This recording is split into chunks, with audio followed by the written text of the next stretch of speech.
Hello everyone, I'm Dr. Natasha Pandey and today we'll be going through the steps in conducting research.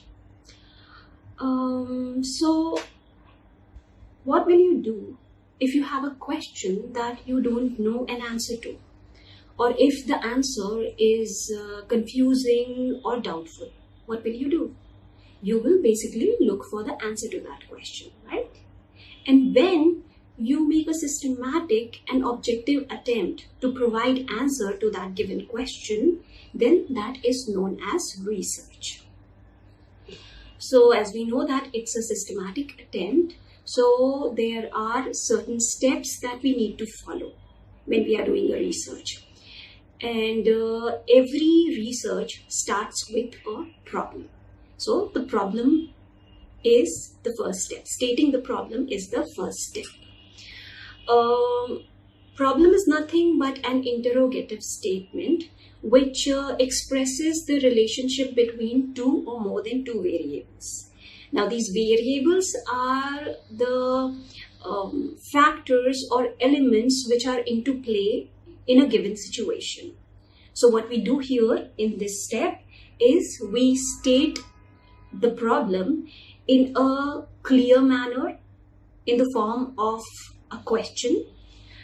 Then we have to ensure that it must state a relationship between two or more than two variables. And thirdly, very important point, that we have to make sure that it is testable. We have to know that whatever problem we are taking up and working on, it should have the ways or the tools through which we can find an answer to that question. Or if there isn't any tool, we should be having means to develop those tools with the help of which we'll be answering that question. So all these 3 points are very important. Say for example, if we want to study the effect of mental stress on the span of attention. As we know, span of attention is the duration for which we can focus the attention onto a given task. So if we want to study the effect of mental stress on the span of attention, then if this is the question in mind, then we will state a problem in the form of an interrogative statement. So the problem would be like, will mental stress affect an individual's span of attention? So that would be the problem. Here we can see that the statement is very clear. It's very clearly stated. Will mental health affect the span of attention of an individual? It's clear. It is in the form of a question. Then it is clearly stating a relationship between two variables, one variable being the mental stress and the other variable being the span of attention. And it is testable because we have different tools to assess the span of attention, and also we have different tools to assess the level of stress in an individual. So this qualifies as a good problem to work on in a research. Once we have done that, then we come to the second step, which is review of literature.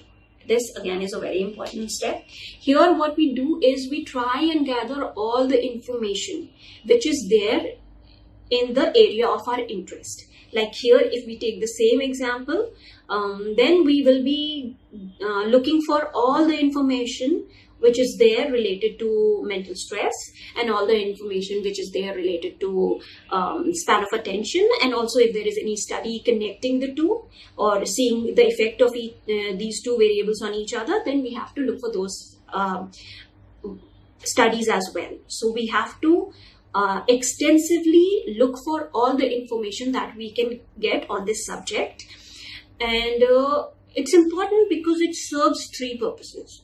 Like, first of all, it helps us in identifying the variables. Once we get all the information that is there on the subject, then we get to know what are the factors which are going to be significant in our study. So we'll be knowing the variables that are going to play important role. Other than that, we will also be avoiding repetition. Like when we will go through the literature and all the work, then we'll know what are the researches already done in this area, and we won't unknowingly repeat any work which has been already done. Because if we are simply repeating some work, then we are not giving anything useful and we'll be wasting our time and effort. So review of literature also helps us in avoiding that kind of repetition.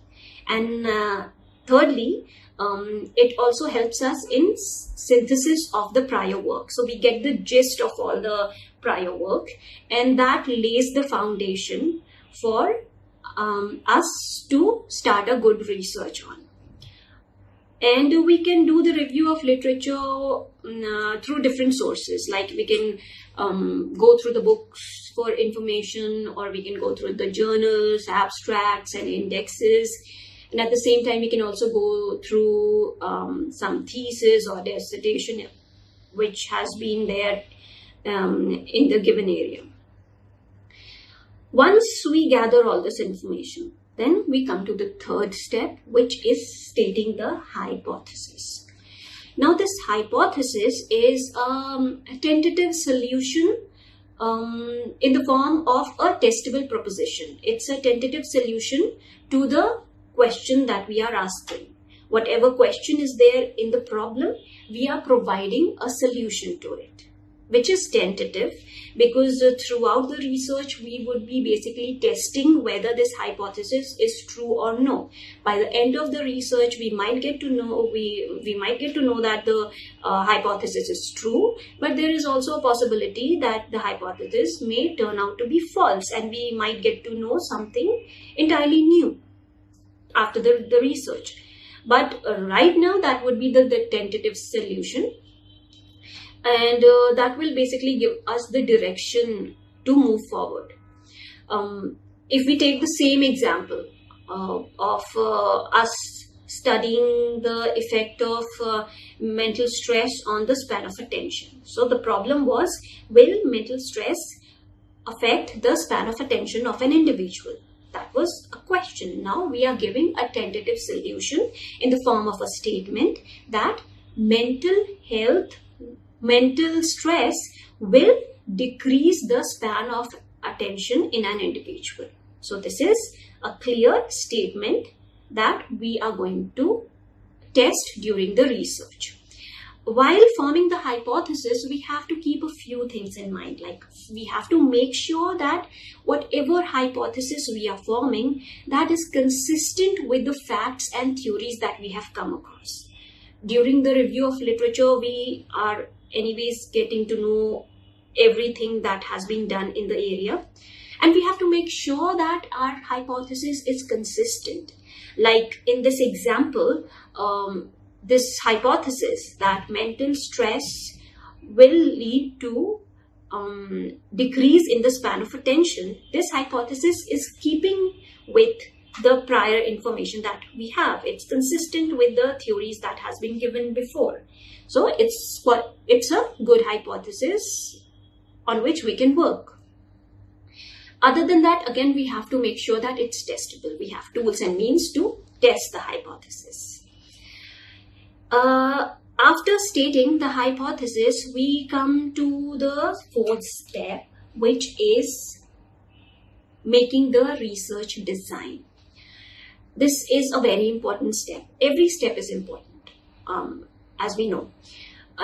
But in this step, we are basically making the blueprint for the whole research. We are drawing the framework for the whole research. Because here we are going to mention what exactly we are trying to study and how we are going to study that. It would state every variables which are there under study. It would state every tool that we are using, how we are going to use the tool in order to assess the effect of one variable onto the other variable, and then how we are going to process it further. Everything would be very clearly mentioned. And here in this stage, there are a few more elements that we need to pay extra attention to. Like, we have to understand the importance of variable, because the whole research revolves around the variable. During this step of the design, we make sure that we identify every variable which are there in the current study. The variables can be of different types. Basically, three major variables are there. One is independent variable, the other is dependent variable, and then we have different extraneous variables also playing role. If we take the same example of we assessing the effect of mental stress on the span of attention, here in this study, the mental stress would be the independent variable. Span of attention would be the dependent variable, because the span of attention is depending on the level of mental stress. So the dependent variable is depending on the independent variable, the level of independent variable which is there. So these are the two major variables, independent and dependent variable, and we are studying the relation between the two. But at the same time, there are different variables which are also into play, and those are known as extraneous variables, like the age of the individual, because that might have an effect on the span of attention, then the gender of the individual, the educational qualification, the level of intelligence, and other external factors like the level of illumination in the room while doing the task, the level of noise, etc. So we have to identify all the variables, independent, dependent, and extraneous variable. And then during the design step only, we have to make sure that we are very clear on which variable we are going to manipulate, and what are the other variables that we are trying to control. Like in this study, mental stress would be the variable that we would be manipulating during the research, during the study, and we would be controlling all the other variables that I mentioned right now, like the age, the gender, educational qualification, etc. So those are the extraneous variables that we would be controlling, so that we can see the pure effect of the independent variable on the dependent variable. And the dependent variable is not getting significantly affected by the other variables. And that is what we are basically going to do in the design. We are going to identify the variables so that we can effectively manipulate the desired variable, and we can properly control the other variables. And then we will be later recording those variables, the effect of the independent variable. But this is what we do here. Other than the variables, we also have to pay attention to the sample that we are drawing. And a sample is basically the number of cases or number of individual that we draw from the population for the purpose of our study. If we are studying the effect of mental stress on the span of attention, we cannot take every individual in the planet for the study. We cannot assess the level of stress of every individual, and then we cannot check their span of attention, and we cannot create different level of stress in them and then assess the difference in span of attention in every individual. That is practically not possible. We cannot take every individual in the planet for the study. So what do? We draw out a sample. We take a number of cases, number of individuals, and then we conduct our research on them. We conduct the study on them, and then we get the result, we draw the conclusion, and then we try to generalize that conclusion on the whole population. So we take a sample from the population, we conduct the study on them, we get to a result we get a result, we draw a conclusion, and then we generalize that conclusion on the whole population. So it becomes very important that we make a good sample, we draw a good sample. And in order to draw a good sample, we have to keep in mind that the sample has to have the representativeness of the population. We have to remember that there are some characteristics in the population, and when we are drawing the sample should also have those same characteristics in somewhat the same proportion. Then only it will be the true representation of the population. So that is one point. And we also have to ensure that the sample is adequate, and adequacy is basically dependent on the size of the sample. So the size has to be good. The size should not be very small, because if we take a very small sample, it will not be the true representation of the population. Or if we take a very big sample, then it becomes quite difficult for us to actually conduct the research on such a big sample. So we have to ensure that we are getting a big enough size, but we have to also keep in mind that it has to be a practical size that we can actually work on. And if we are not keeping in mind these points, then that can lead to sampling error. And sampling error again would be of two kinds.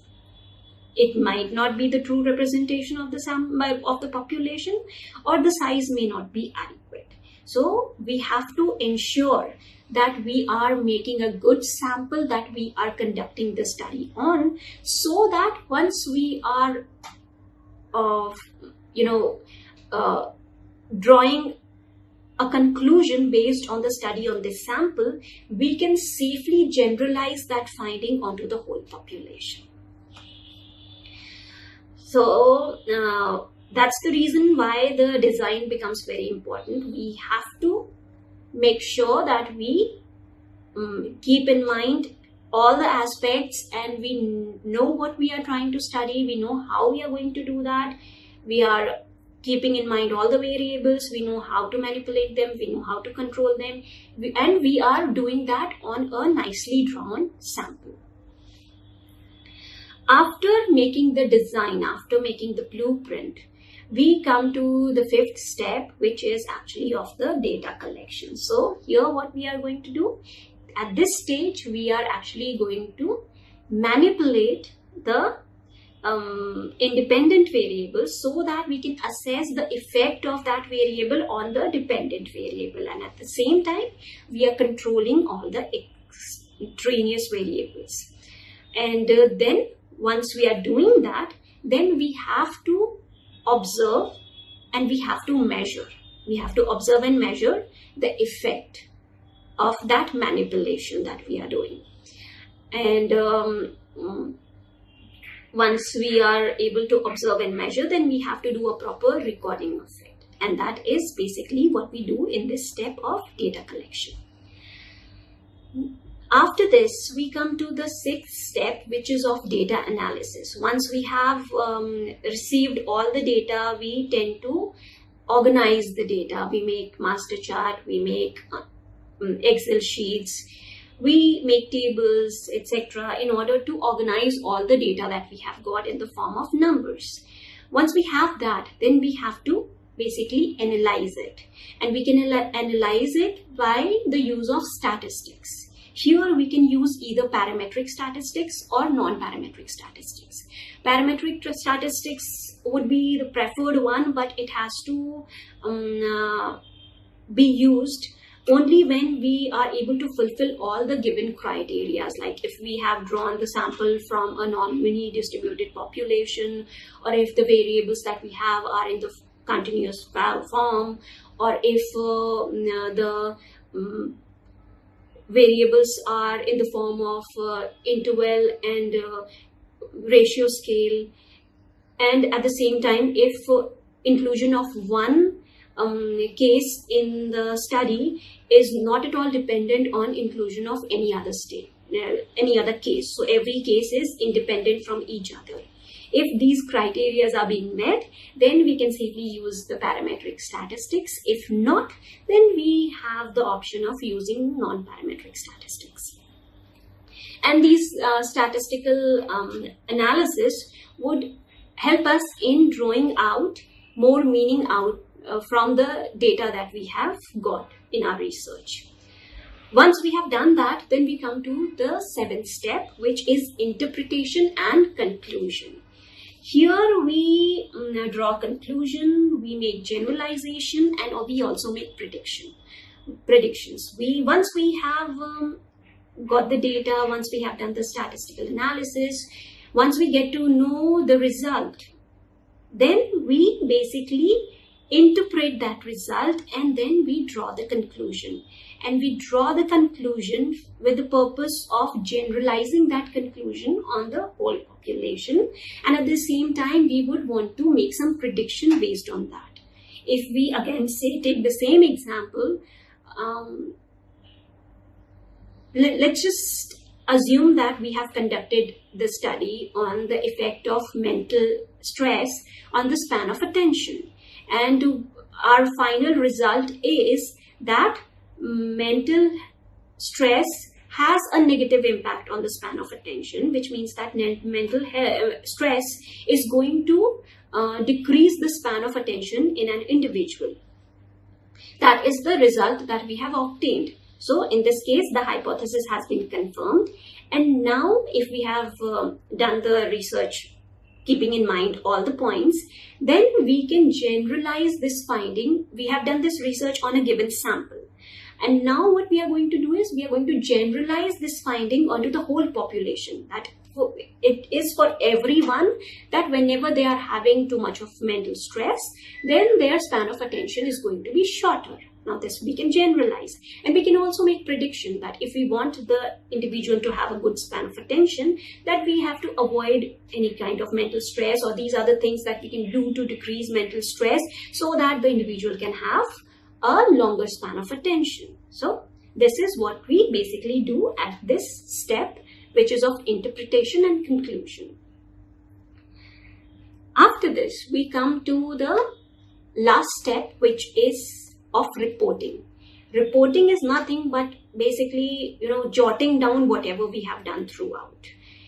We jot down the problem that we have investigated, the methods that we have adopted, the results that we have obtained, and also the conclusions that we have drawn.